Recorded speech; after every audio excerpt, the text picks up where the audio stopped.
مسيح هودوس سورة محمد هودر. أعوذ بالله من الشيطان الرجيم. بسم الله الرحمن الرحيم. الذين كفروا وصدوا عن سبيل الله أضل أعمالهم والذين آمنوا وعملوا الصالحات وآمنوا بما نزل على محمد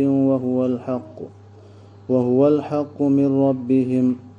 كفر عنهم سيئاتهم وأصلح بالهم ذلك بأن الذين كفروا اتبعوا الباطل وأن الذين آمنوا اتبعوا الحق من ربهم كذلك يضرب الله للناس أمثالهم فإذا لقيتم الذين كفروا فضرب الرقاب حتى إذا أثخنتموهم فصدوا الوثاق فإما منا بعد وإما فداء حتى تضع الحرب أوزارها ذلك ولو يشاء الله لانتصر منهم ولكن ليبلو بعضهم ببعض والذين قتلوا في سبيل الله فلن يضل أعمالهم سيهديهم ويصلح بالهم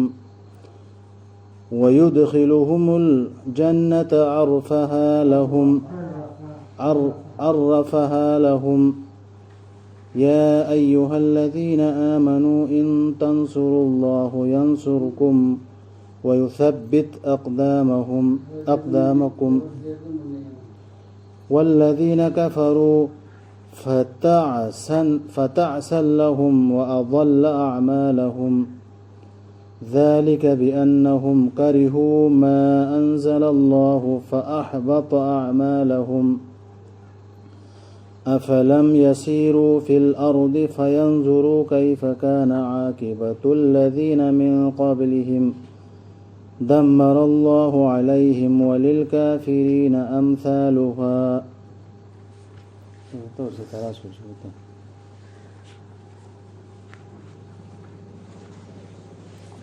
أعوذ بالله من الشيطان الرجيم.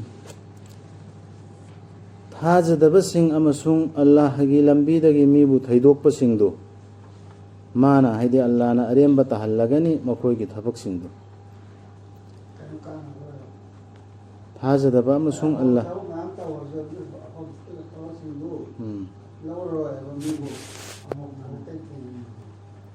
ꯑꯜꯂꯥꯍꯒꯤ ꯂꯝꯕꯤꯗꯒꯤ ꯊꯩꯗꯣꯛꯄꯗꯤ ꯀꯨꯔꯥꯟꯁꯤꯗꯒꯤ ꯊꯩꯗꯣꯛꯄ ꯑꯗꯨꯒ ꯊꯥꯖꯕꯁꯤꯡ ꯑꯐꯕ ꯊꯕꯛꯁꯤꯡ ꯇꯧꯕꯁꯤꯡ ꯑꯗꯨꯒ ꯃꯨꯍꯝꯃꯗꯇ ꯊꯥꯗꯈꯤꯕꯗꯨꯗ ꯊꯥꯖꯕꯁꯤꯡꯗꯨ ꯃꯗꯨ ꯑꯆꯨꯝꯕꯗꯨꯅꯤ ꯃꯈꯣꯏꯒꯤ ꯔꯕꯇꯒꯤ. ꯀꯨꯔꯥꯟ ꯑꯜꯂꯥꯍꯅ ꯃꯨꯊꯠꯄꯤꯒꯅꯤ ꯃꯈꯣꯏꯗꯒꯤ ꯃꯈꯣꯏꯒꯤ ꯐꯠꯇꯕ ꯊꯕꯛꯁꯤꯡꯗꯨ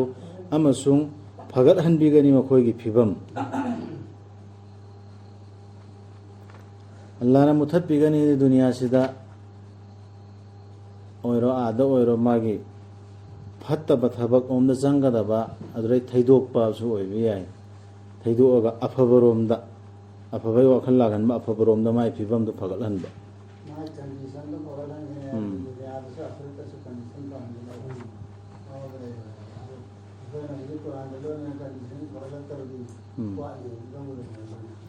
ꯀꯨꯔꯥꯟꯁꯨ ꯁꯨꯝ ꯄꯥꯕ ꯇꯥꯁꯨ ꯑꯗꯨꯝ ꯇꯥꯕ ꯑꯗꯨꯒ ꯏꯁꯥꯒꯤ ꯃꯅꯨꯡꯒꯤ ꯀꯟꯗꯤꯁꯟꯁꯤ ꯏꯃꯥꯟꯁꯤ ꯐꯒꯠꯂꯛꯇ꯭ꯔꯗꯤ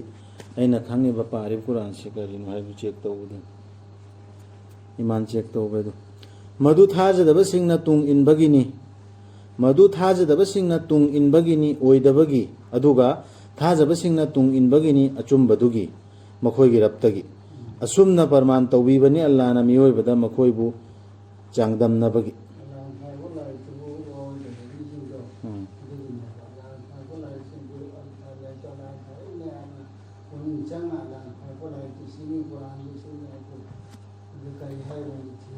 ꯁꯤ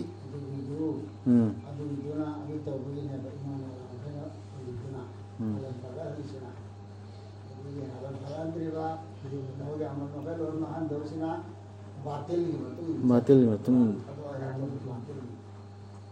Quran thadoga batil indra chatpa singdu aduna nakhoina thajadaba singa thengaina ba matamda yan thau lanphamda na birket mangya yan thau makhoi ge mangak singda nakhoina makhoibu tora tuna hatri phau adugi tungda punsillu makhoibu chetna aduga tawbiyo afaba konna thadokpiduna natraga thadok mallau makhoidagi landuna makhoigi potlumdu thadadri phau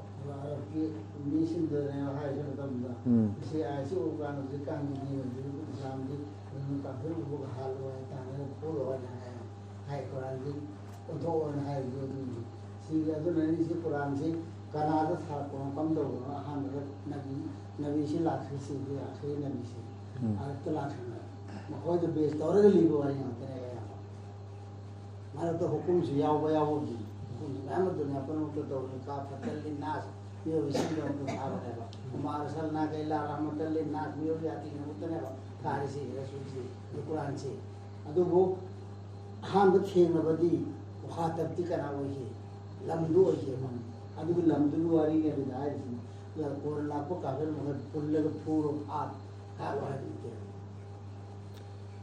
मखोइना लांदु पोलुम दु थादरि फाव इदि मोय वकाई दु लांदु मोय लेप्त्रि फाव मसिनी हुकुम अल्लाह ना असुमना निंगबिरम लबदी लांदु ना मागे खुजु खुलाई दो जो थंदि वादी लांदु लेप्त्रि फाव अल्लाह ना असुमना निंगबिरम लबदी माना लमन लौरम बयाई मखोइदा मसामकना तौबसुंग माना हाइदि अल्लाह ना लानगी हुकुम तौबीबनी नखोय खरबु चांग येंगनबा अतोप खरगी मखुत्ता अदुगा अल्लाह ना दुम लोय हा काफिर होय हा तो लोय नो मुमिन ले हुकुम से मुमिन से तो माले से यारी में बात हो गई सी तवली सी करी जनादा अमगा संगिंग तवली में दुनिया से कनाना अल्लाह इसानी दे यावा कनान अतवान दे इंद बाजो अदु इंदगा अमन अमो हापे को से तवली अदुगा अल्लाह की लंबी दा हटपी खरब सिंगदु कैदौनुंगदसु मांगहन बिरोय माना आइदि अल्लाह ना मखोय की थबक सिंग मोय तौखिबा अमल सिंगदु अल्लाह दे सी रे ती नो सी मराय फरने थुनमक माना अल्लाह ना लमजिंग बिगनी मखोयबु अमसुंग सेमदोक बिगनी मखोयगी फिबम अदुगा चंगहन बिगनी मखोयबु जन्नत्ता मधु माना खंगहन बिखरबनी मखोयदा अल्लाह ना खंगहन खरे मखोयदा ओ थाजब सिंह अरना फालम मखोयदा हाय खरदना से सुन तवनी मखोयदा हाय की बात तारी तो दो अदु जन्नत तो मखोयदा हाय दो खरदना बा मोमिन सिंह दनो तो जन्नत फंगनी जन्नत से सुन तवनी हाय दो खरेवा ngoài bông phong này gì, adugi một cái khang ngân lệ photo, adugi cho nó chẳng hình này.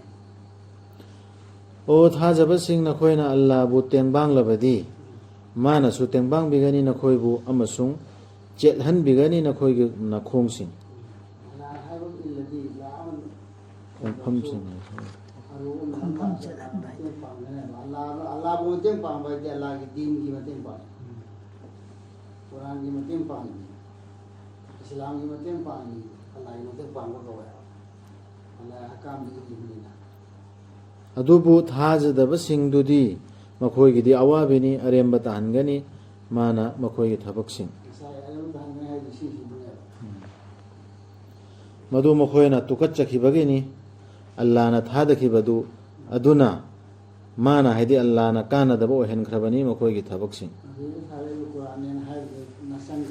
Quran gaya si tu kacau. Quran nanti hai si barang ter Quran hai rasu